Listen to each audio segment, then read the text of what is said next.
Hey, what's happening, folks? What's been going on with my house? My furnace has been cycling off and on, off and on, off and on, and at night it's getting about, I would say 66 to 68 degrees, which is not that bad, but if it goes a little bit lower, then my plants are in danger.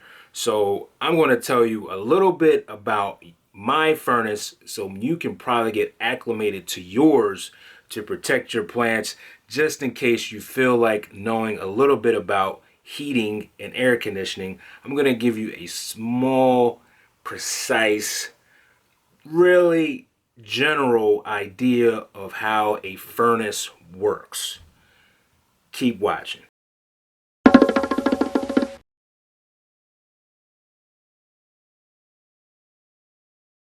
Now, to give you a basic idea on how the furnace works, there's a ton of safeties to protect you in the house.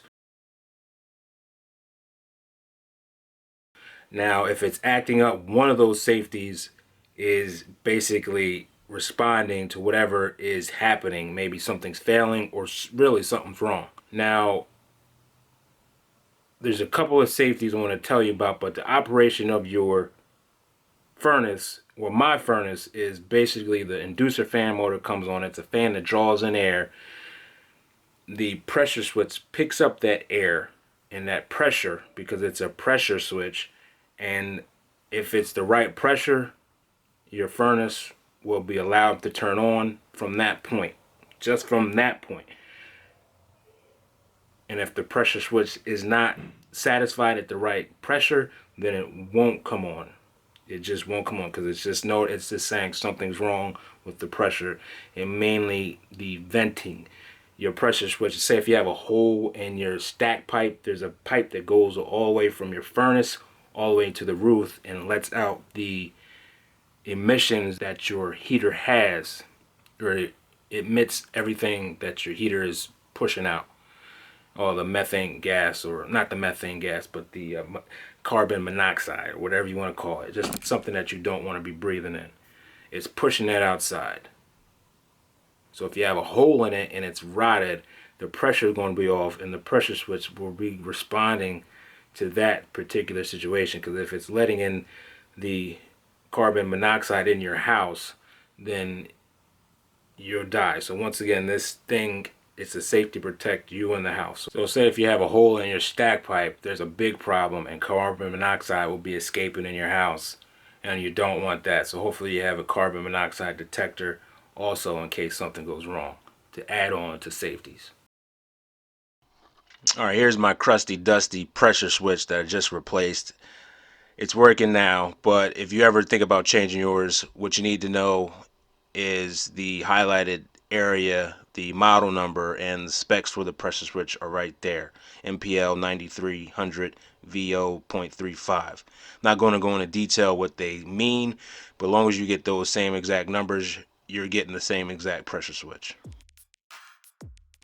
Now that I got some free time, I'm repotting my pilea Chinese money plant into a bigger pot, another clay pot with drainage. This plant's been away for about a year, and it's just been producing pups every 3 months, so I know it's getting pot bound. So what I'm doing is just clearing out and prepping the plant to get repotted. Now I watered it to loosen up the soil, and I also broke away any roots that may be attaching to the pot. And since this plant spreads by rhizome, I know that the pot or the roots are a little tough, so I can kind of handle it a little rough. But this is the first ever pot changing that I'm doing, so I'm just getting used to seeing how this plant is maneuvering. So working its way out, and I finally got it out by using a butter knife to kind of pry the roots up and the plant out of the pot. Worked pretty well for a first time, like I said, just for the first time. As you see, my pilea is definitely root bound, needs a bigger pot, so this is just the best time to get some stuff done.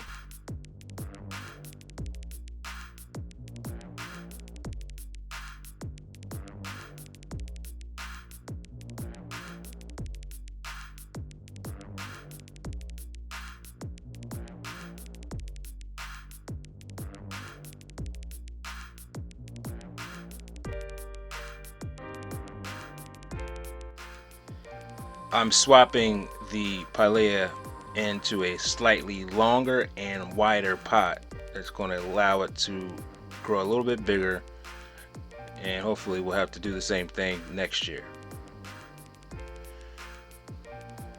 I placed some soil in the bottom of the dirt just to have the plant stick up a little bit, but I still want some distance above the crown of the root ball.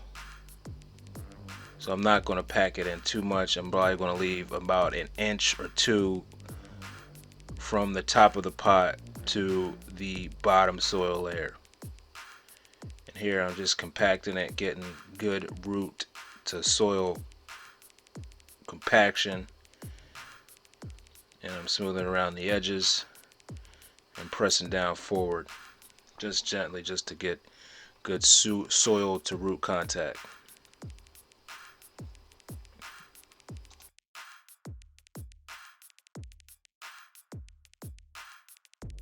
And just in case you guys haven't found this out, yeah, if you have a plant for over a year, you most likely have to change the pots to a slighter, bigger size, because the plant's definitely going to need more room if you're going to keep it indoors. And the best time usually to do repotting is early spring. I'm using some bamboo just to prop the main stalk of the pilea, just to give it some support, but just not too support. So I want it to be able to stand on its own, but just to kind of train it to stand up straight.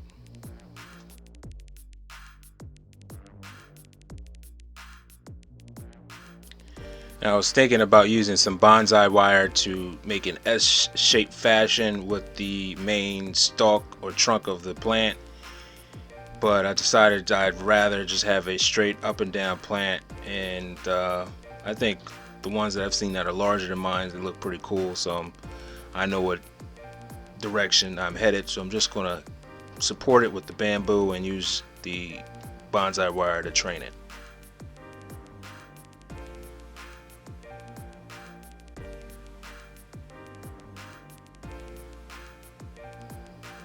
In this pot change, I'm using Fox Farm Happy Frog, and if you ever try to repot your pilea, definitely get a butter knife to pry it open. It worked very well. I strongly suggest you get a butter knife to pry it up. Next on the list is my Zebrina alocasia, which I kind of think it needs to be changed. It's actually the second time I changed the pot, and I'm actually going to use the old pilea pot and transfer the zebrina into the old pilea pot. I think it's the perfect candidate for this plant because it probably likes long, deep pots, and still it's not too wide. It's about maybe a little inch wider. But like I said, this is the perfect pot for this plant to grow a little bit longer, and hopefully we can get more than 3 leaves coming out of it.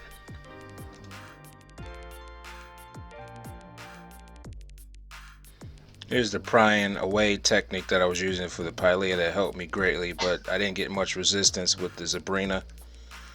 I don't think it was that root bound like the pilea, but I'm just working its way up just in case we got some problems taking the plant out of the pot.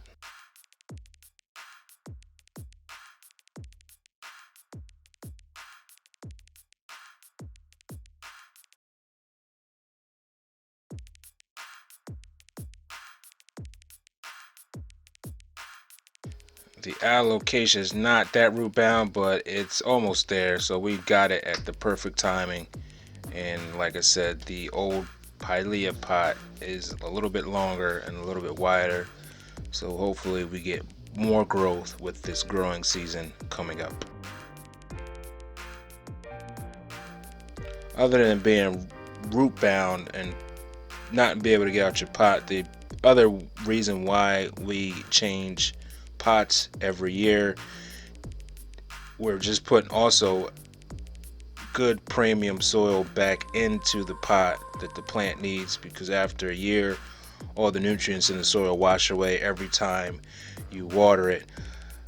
So it's a good practice to change the pot every year or every 2 years, but just not too late.